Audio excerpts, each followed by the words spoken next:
the Electron Microscopy Society of America's Educational Committee's presentation, I guess, of the tutorials. We have with us the prominent physicist who trained with Kellenberger for his PhD. He spent 10 years at the European Molecular Biology Laboratory developing cryo-electron microscopy. He's at the University of Lausanne in Switzerland now, and he tells me that he enjoys the USA very, very much because of the national parks and mountains, and particularly the Olympic National Park in this area. It gives me great pleasure to say that the title for this talk is Cryo-electron Microscopy of Hydrated Specimens, and our speaker is Jacques Dubochet. Thank you for this. Thank you for the invitation to speak about cryo-electron microscopy and about water.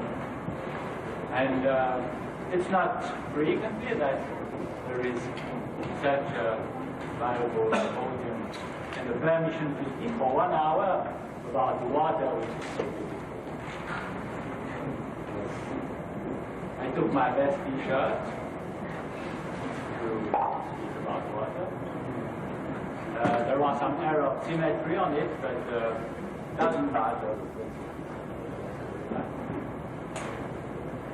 And I would like to show and to explain why it's a pleasure for an electron microscopist to work with water, why it's hydrophilic, and why we should all be hydrophilic indeed, especially in biology, because as we know, we are all made out of water, first of all out of water. And, well, and as we see on the first slide, as Makuza, I have the first couple. Voila, yes. Other people have shown why there is some reason why we should be a bit shy with water. We have in electron microscopy other reasons for that, but good reason nevertheless. Water evaporates in the electron microscope, and this is a great pity because 70% or so of what we have to look at is the water. And you know how remarkable the work of electron microscopists has been during 50 years in order to do such a good work without water. Nevertheless, if we look at it carefully, we see how sad it is to have been forced to come to this situation. And there are a whole number of topics which are just not accessible. For example, I just came out of a seminar on the structure of the cytoplasm. Electron microscopy of the structure of the cytoplasm is that topic when you have to do water. What is this for that? Then, all this being said, there are good reasons why we should be hydrophilic, and there has been, but we know why we, so many people and for so long has been reluctant with this. Of course, there is a trivial element in freezing. You all know that. The difficulty is that when you freeze, you also produce ice crystals, and ice crystals are very different from liquid water. And people has been eating on this difficulty for long. I want to cite the name of Caroline Moran, who has made this pioneering work on developing the cryo-electron microscopy concept. And there is a tremendous breakthrough by Taylor and Glaser in 1975, where they published image of biological material, which were just beautiful, beautiful structure. The structure of the biological material was nicely visible in water. This was a shock for many of us. This was also for me the motivation to continue on this field and to try to learn how to deal with the water in the electromagnetic.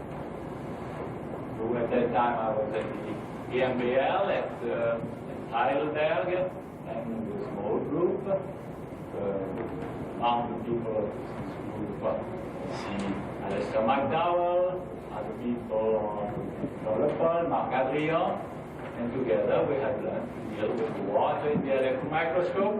And for example, we were spraying water on a film, EM film, and then very rapidly projecting this film in a cryogen, and we got things like that. As usual, water is nice and good. It's full of structure. This small drop of yes, you will notice that these are done. These are ice crystals for snowing some way. But the ice drop, the water drop, is full of structure because it is crystalline. And one day, Alistair McDowell got this image. The same drop, the droplet is bigger, therefore it's darker, but it is without any structure in it. There is no of this typical structure that you see in any crystals.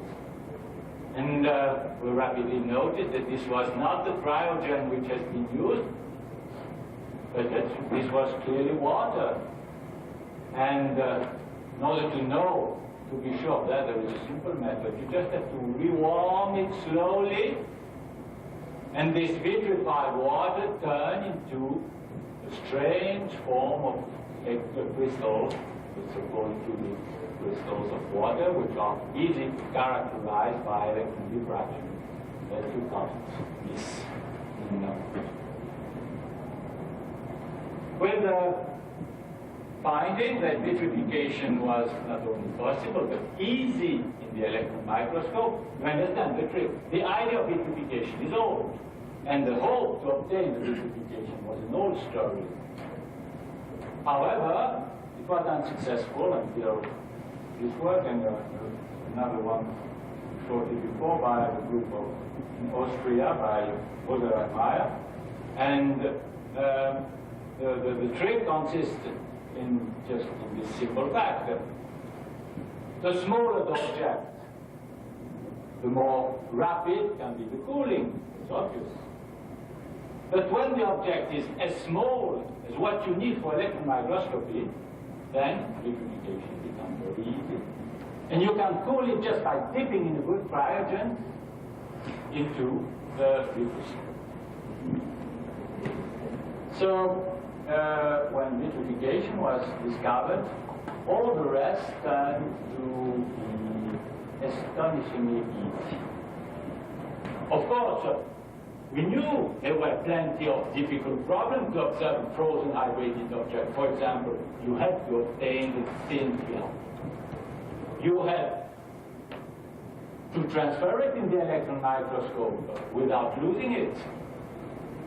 You have to observe it in the electron microscope, keeping the low temperature. What will be the beam damage in this hydrated state at low temperature? And what will be the contrast? People are used in electron microscopy to say that uncontrasted objects have no contrast.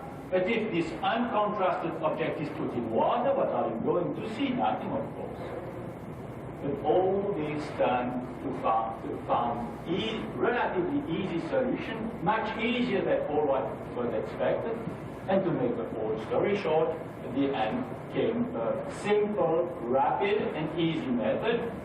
For the raw tricks, you have to learn them.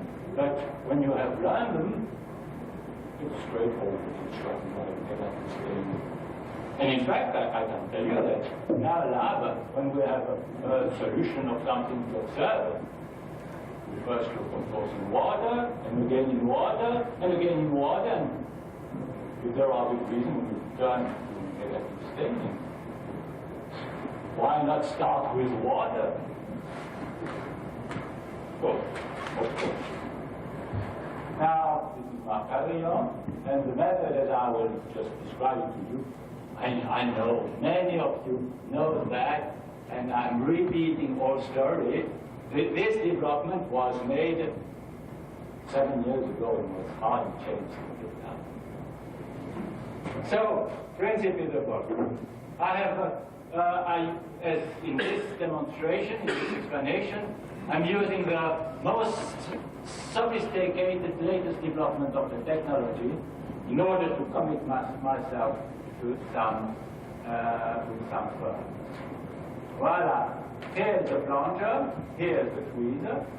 You put the grid of the EM grid, typically a grid, 400 mesh grid without supporting film, and you put a drop of the suspension you want to observe here. Here you have, again, this sophisticated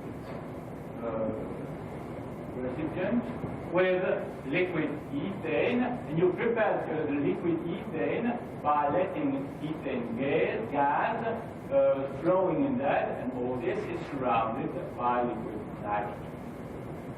After 30 seconds, so you have this recipient full of liquid ethane.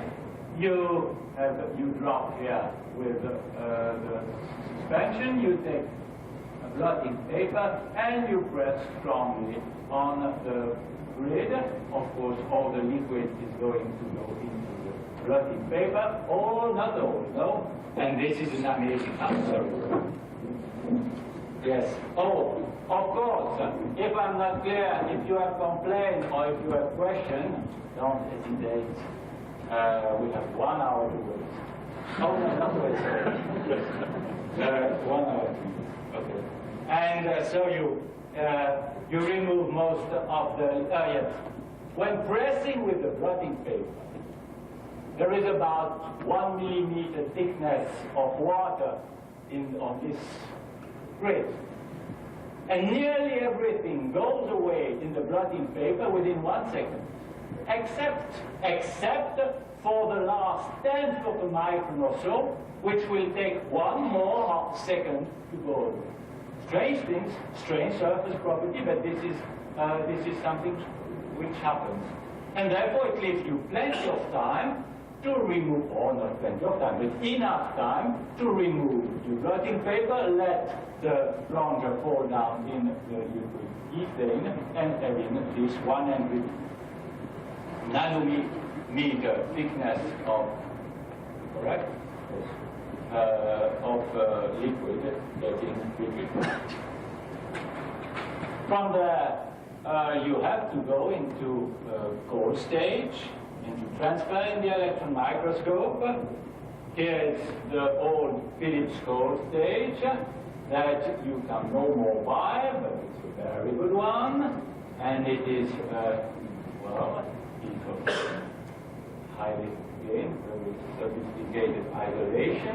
The trick is that you have liquid nitrogen in this recipient, and liquid nitrogen evaporates, produce nitrogen gas, which is forced in a pipe up to here and then back out, and therefore bringing cold nitrogen here, where there is an heat exchanger, and from this heat exchanger you cool this. But you cool only this, and this part is isolated by some glass beads that you may eventually see. It's a nice system because only this small, with in principle cylindrical symmetry, this part is cool, and in principle this part is at room temperature. Not quite, but not far. And this may be cooled at -160 or so, and kept at this temperature, which is good enough for observation. Then you move the specimen from the liquid ethane into liquid nitrogen, from liquid nitrogen on this in the cold stage, and then you go into the electron microscope, and it turns out that rapid movement is good enough for to prevent, to avoid evaporation or so. It's surprising how how the specimen is stuff, all this tens of micron thin layer of liquefied liquid is support all kind of viscosity. It may happen that because you have drunk too much coffee, you let this grid fall down on the table, and you just not panic, you take it back again, you put it liquid nitrogen, and you start again, and probably it's still okay. And why this? Peter Frederick offered the other day a nice explanation. It may well be that when you grid out of liquid ethane, you take with you quite a bit of liquid ethane. And this produces a thermal shield on your specimen. However, when you go to the electron microscope, this ethane will evaporate, and you have a nice and clean object in the electron microscope. So I think this may be well so, and this is typical. Side phenomenon is by change helping you and make everything quite easy. Again, making the very thin layer of liquid that you want to observe should unite more at first, because water has a high surface tension. This means, by principle, water likes to minimize the surface to volume ratio. Therefore, obtaining this thin film over a big hole is the most unnatural thing. But then you obtain it, and why is this? And you obtain it without it. And the best support is not the support, it's the absence of the support. This is a lot of luck indeed. Good. That's how it looks like in the electron microscope.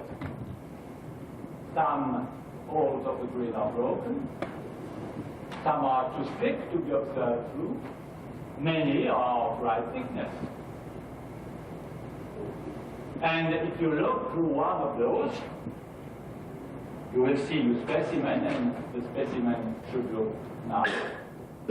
However, a modification of the method is, instead of using the bare grid without supporting film, we prefer, as many people, as most people, to use a perforated film as supported, as this is the case. And in the whole of the film, you have a large number of thin, unsupported layers. In this case, they are very thin here. They are getting thicker here, for either reason that I don't want to indicate now.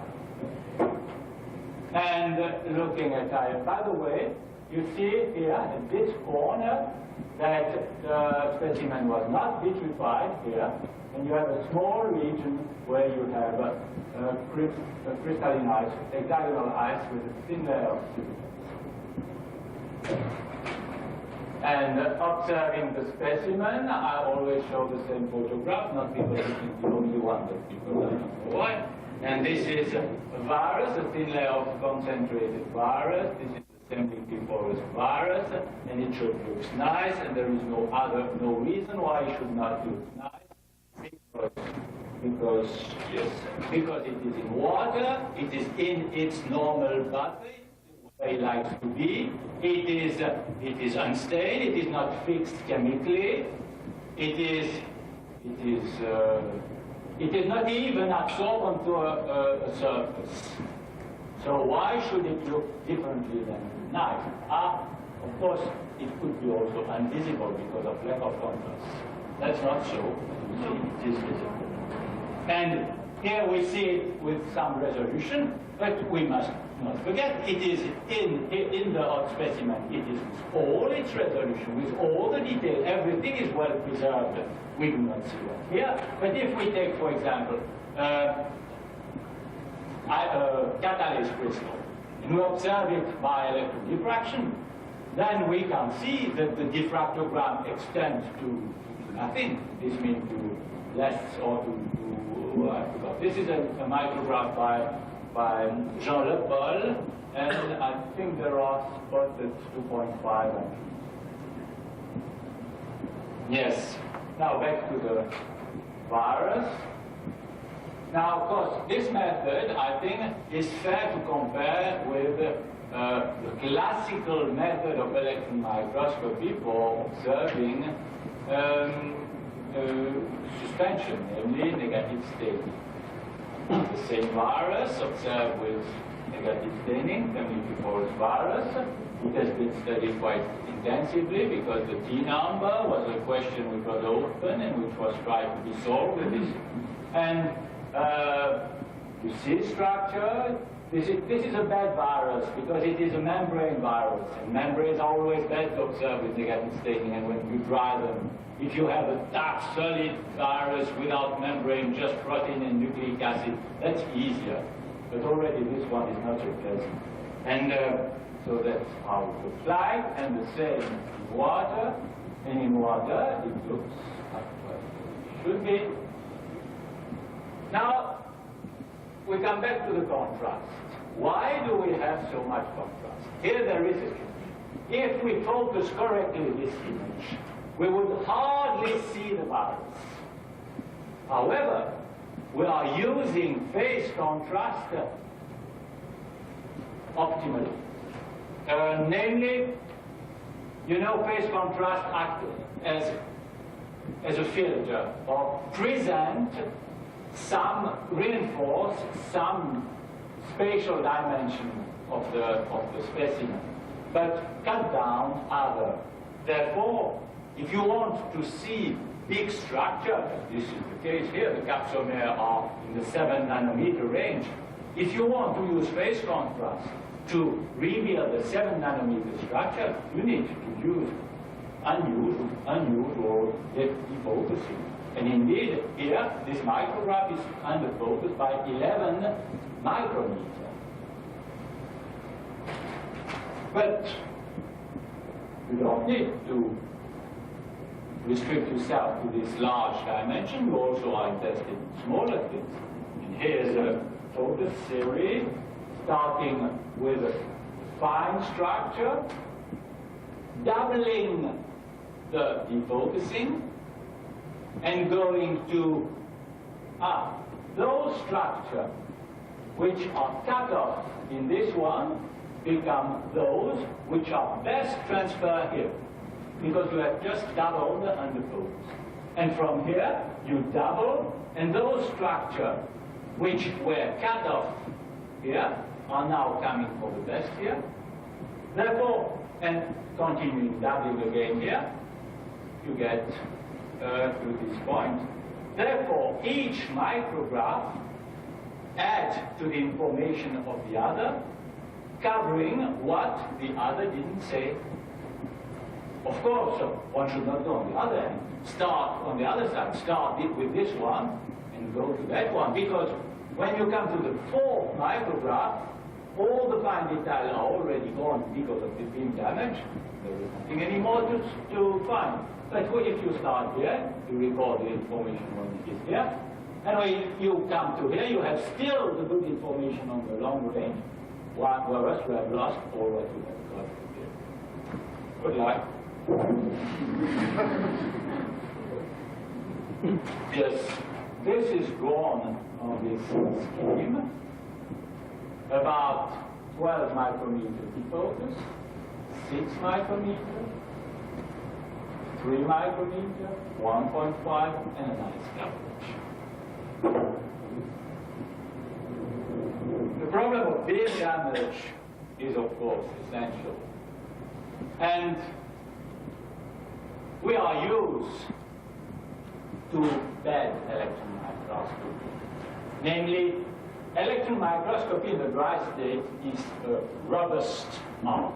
This means you can do whatever you want, and you get nevertheless something decent.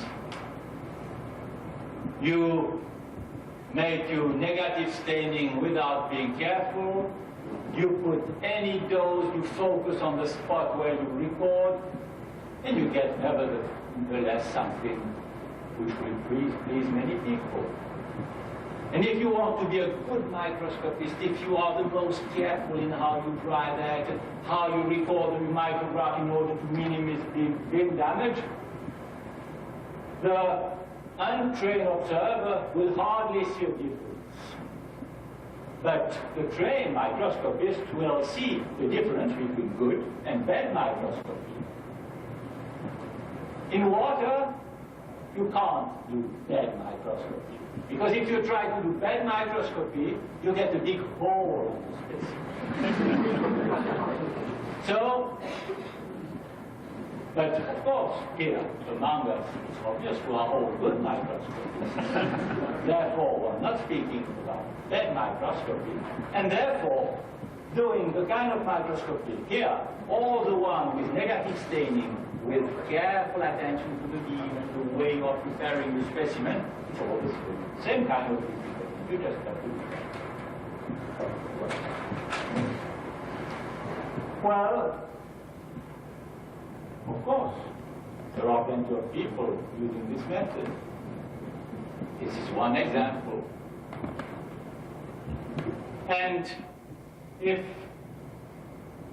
you have the virus observed in water, as it is the case here, in this bilayer, you have a number of projections of the same virus.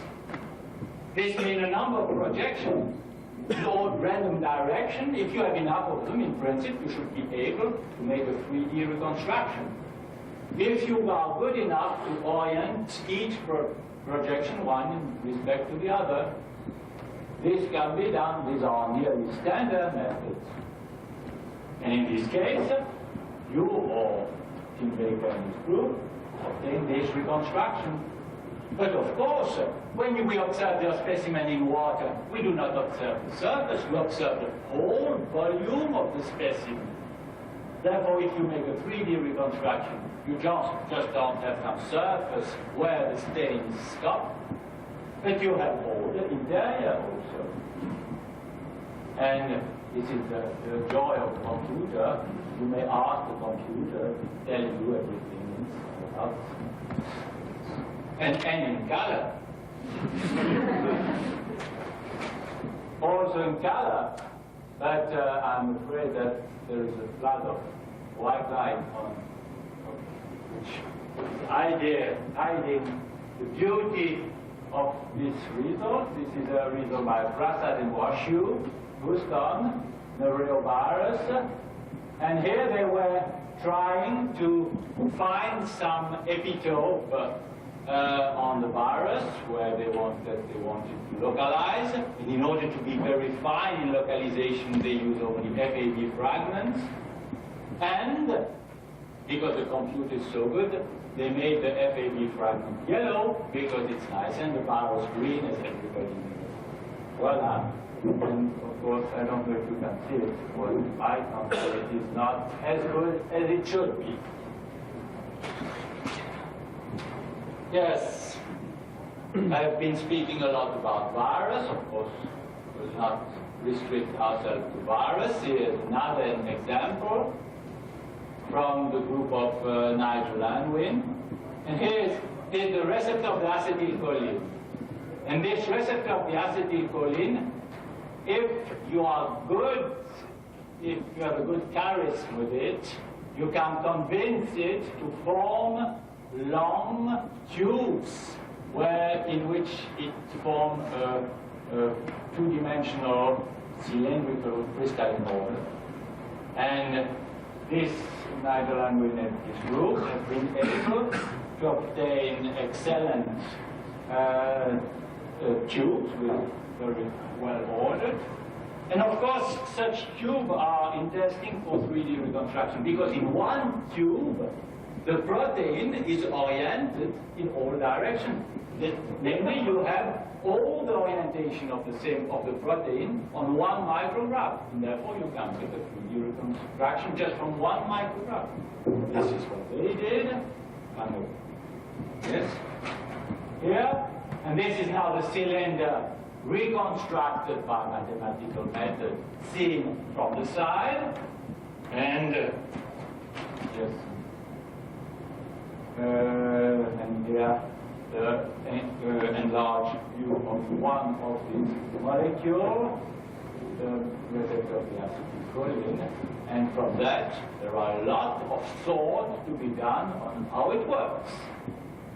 Of course, Monsieur Toyoshima and Unwin are making plenty of interesting consideration on how such a gate would work. At that level, it could happen that you have the wrong impression. I'm trying to convince that this method is perfect, there is no more artifacts, and that what you observe is the plate truth, and this is not true, and there are plenty of artifacts. They are different to those we are used to. There are artifacts which are strange, a bit special. Here's one.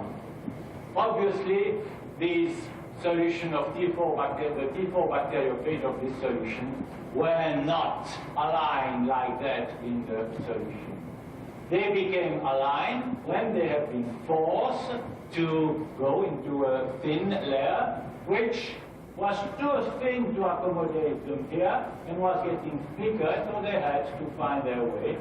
And during the second you are preparing the specimen, they had time to form this nice line. I would like to show you another artifact which requires a good deal of attention and of concentration, of thought.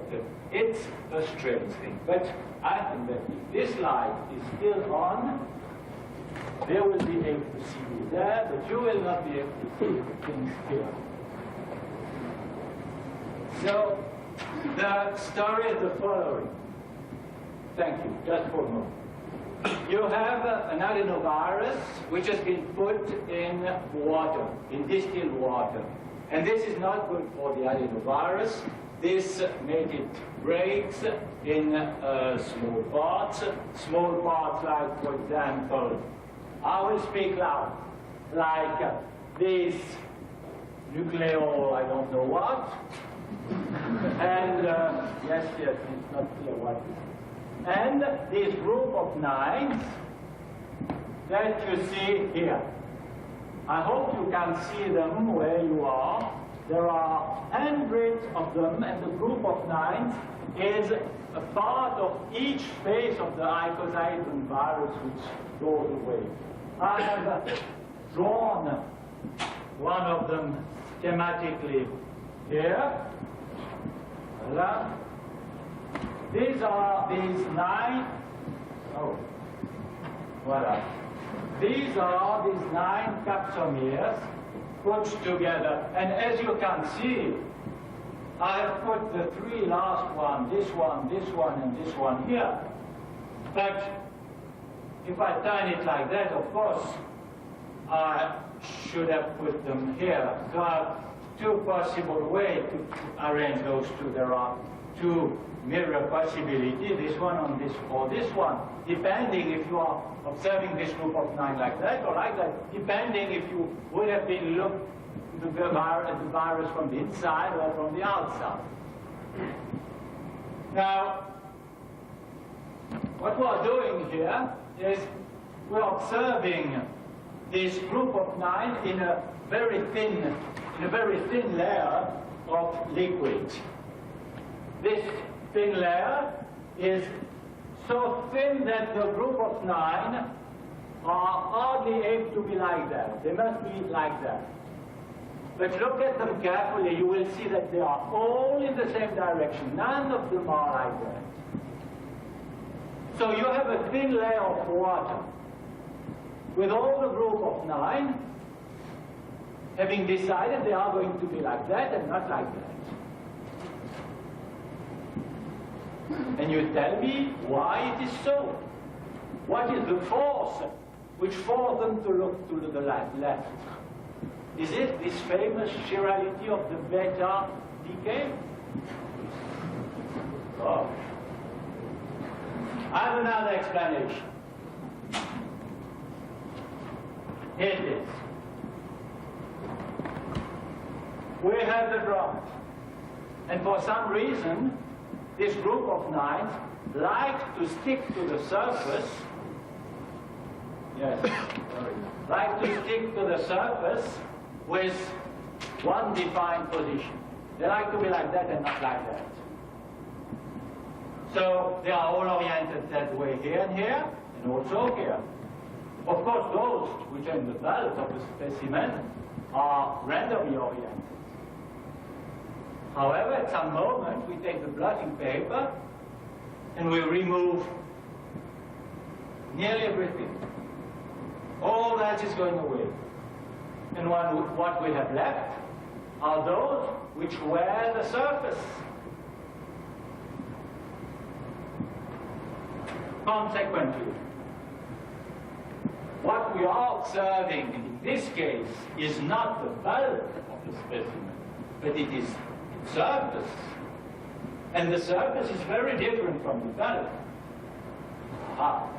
Here we have a super artifact.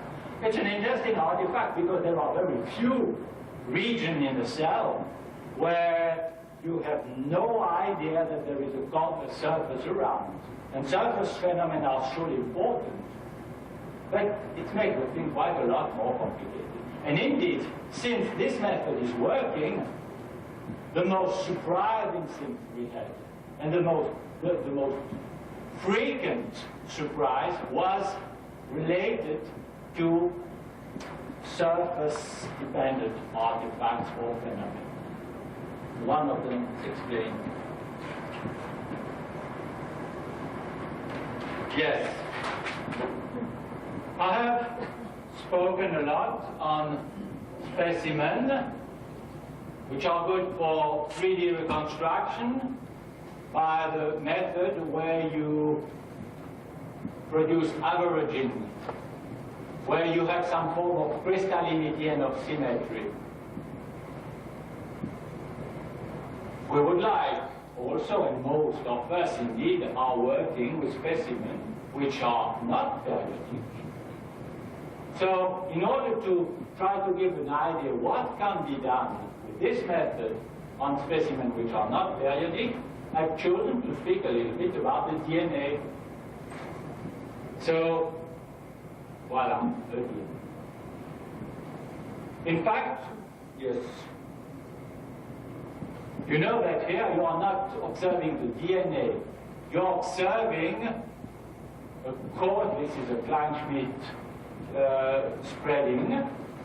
And by the way, I think that this method has been one of the most important contribution of electron microscopy to biology.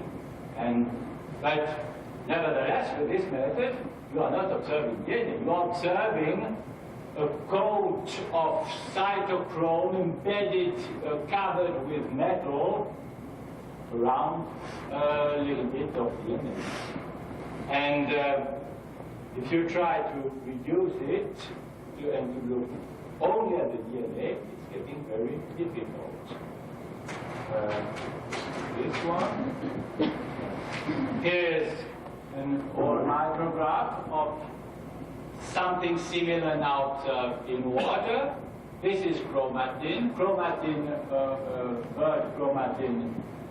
bird erythrocyte chromatin at low salt, which means the nucleosomes are visible, but they are rather open. The fiber is rather open, and you can observe it quite well, seeing the zigzag of the nucleosomes. If you are very careful, if you take a lot of care, if you are a bit lucky, you can also see the DNA. Only the DNA, here it is. Probably you can't see it, but you will see it in a minute. We are here observing a supercoiled plasmid of 2,600 base pair. This means a very small plasmid, only 2 or so micron long. And it is supercoiled here, 12 times supercoiling, and it is observed in the thin layer, of course, without staining or without any. Now, in order that I can't see something, but probably you can. Where is it? What's the focus? Yes. I will show you some fraction of this micrograph enlarged. Here is one molecule which has been circularized, or which has been, it's not supercoiled, you can see it. you can follow it. Or here's another one, which is forming a supercoiling, but with a triple shape. Here's another one which is more classical, and in color it's even much more beautiful. In order to have the color, you just go to the Macintosh and you have a simple voila, and you don't make it complicated. Here you see a lot of things. You see how the supercoiled DNA is turning around. One double strand is turning around the other. You see how, because when you put super turn in a circular DNA, this energy of supercoiling is expressed in two ways. One way is to twist the DNA, the other one is to go into the third dimension, forming the rise. And there are a lot of good problems. What is going into rise? What is going into twist? And you can't solve that if you put everything flat. And you can't solve it if you have it here. But, do you believe it? Not that quickly, I hope. For a few reasons. We go back to this open molecule and we follow it. And it's a closed molecule, and probably you can follow it most of the way. But there is a region where here you can no more follow it. What happens here? Why have you lost it? I suspect there is a problem of specimen drift with localized beam damage.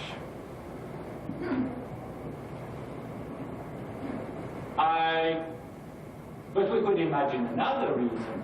We could imagine that what we're observing here is just the DNA molecule sticking to the surface, and because we are always a bit dirty, we have plenty of dirt and proteins denaturated on the surface, and indeed, it's not much different from a normal Kleinschmidt that we have here. And the molecule is absorbed, coated with dirt. That's what we observe, and there is nothing of the molecule in water. And this is not so. This molecule is truly in water, and I will show you why and how. And for that, we would like to make a 3D reconstruction of this molecule. I have to say, with the normal double-stranded molecule, we have some photographs, but it's a limit, and they are not nice. And you must, in order to make a 3D reconstruction, it's done. However, if you take this supercoiled molecule and you put a little bit of magnesium, then this double strand, this supercoil, collapse on itself, and you get a thread of 4 strands of DNA. And this is a bit easier to see. This is what you have here, and this is what you have on the next slide. And with those micrographs, those specimens, we have been able to obtain decent stereo view of those. Here's one example. So you have the 4-strand DNA here, and 20-degree rotation, you get that one. Obviously, you can see that one, I like color because I like the computer. One is obviously different from the other, and if you think a little bit, this can't be flat. Indeed, just for one micrograph, I thought it was not useful. Stereo show you that you have a nice super piece. Another example is here. Here there are a number of molecules also which have a similar property. One is here, the other is here. And of course, you can also go to the computer and ask the computer to reconstruct that. As we are not good in a computer, we have very bad an elegant reconstruction. This is the reconstruction seen as it was on the micrograph, and seen from the right with this. And it's a great pity because Ed Edelman was with us in the laboratory the week before, and he made beautiful, because he is a good computer specialist, he made beautiful reconstruction with all the most marvelous color, but he didn't arrive in time in the conference. Wait. This was to speak about suspension. And with this, I have hoped to show you that you can take about any biological material in suspension and observe them in water, and at the end, there is all reason to obtain good results. But in most cases, you don't have a suspension. You have a body, you have a tissue. And of course, the ideal would be to take a bit of the tissue, to vitrify it, to cut, and to observe.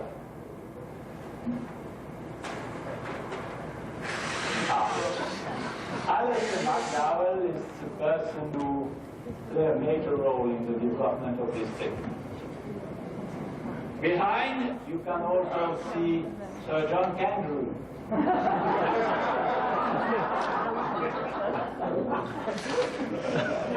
I've not yet understood why people are laughing.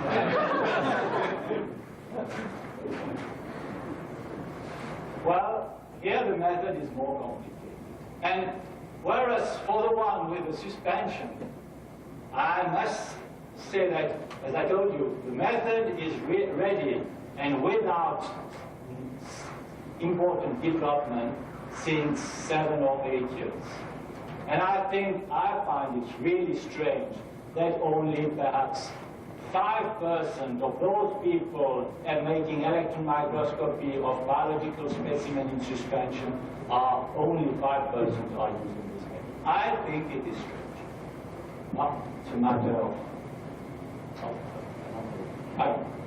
but here, when you have to work with section, it's easily understandable that the people are not pushing to use the method, because it is hard, it is tough. You have to cut a lot to get not very much.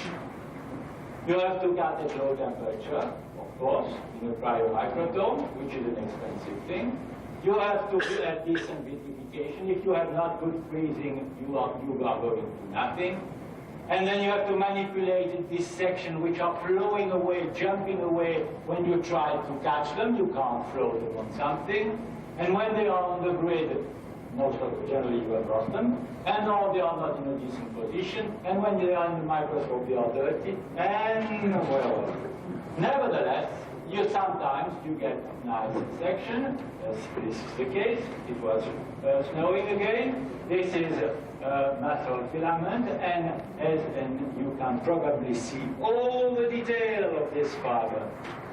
If you freeze dry, you can convince yourself that all the detail were there, but you will say, of course, why not freeze dry? This guy is working with water when it's so beautiful when there is no water. Yes, if I go back, indeed, it's much more beautiful. This one seems much more beautiful than this one. But this is not true. You have to look closely, you have to look at the detail, and then you see that all the detail are here, whereas it's only the rough, the large, the interesting, which is here. The difference between the mediocre in the group is also. And yes, this is what happens if you look carefully. You have this actin and the myelin filament. You have the break in between. This is in the Riger state. This is the glycerinated insect flight muscle, which means this is not a very honest specimen. Yes, from the other side, it looks like that. And of course, it is also quite dishonest to show you only this. I should show you this and what is around. Now, we take the same micrograph, but looking at lower magnification. Here is the section. And it's obvious that according to any standard, such a section would be good to be thrown. But that's not true. That's what we can't have.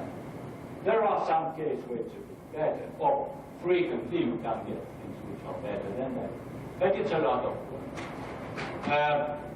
Carsten Richter, yes. This is the left-handed view of Carsten Richter. Will report further during this conference other work he has done.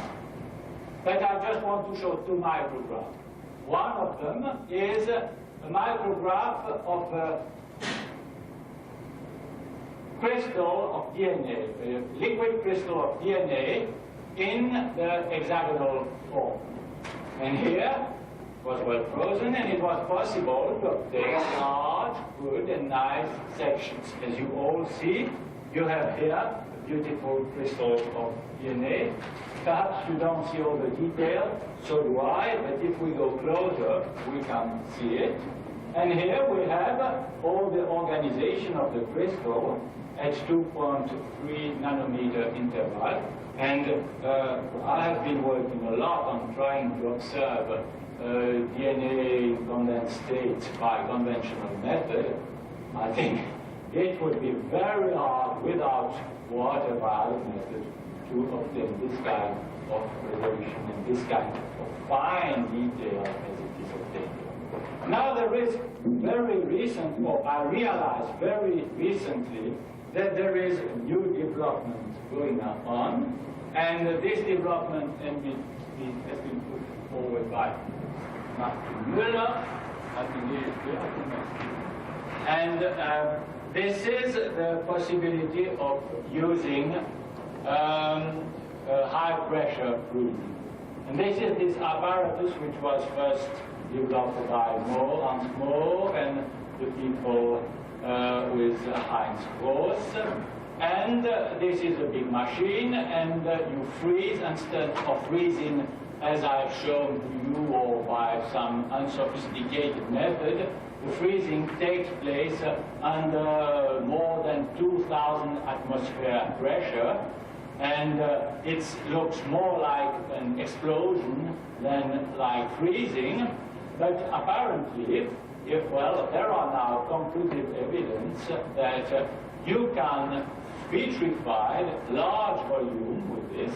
Large volume, I mean hundreds of micrometer thickness, and the quality of the sections which are coming out routinely out of this specimen is just without comparison with those that I have shown to you in the long range. I don't think that the details are very much different, but it makes that instead of having extreme difficulty to obtain few good sections, this method seems to be a breakthrough which would, with this method, allow to obtain routinely high resolution, high quality section of the vitrified specimen. Voila, that's all. Thank you very much.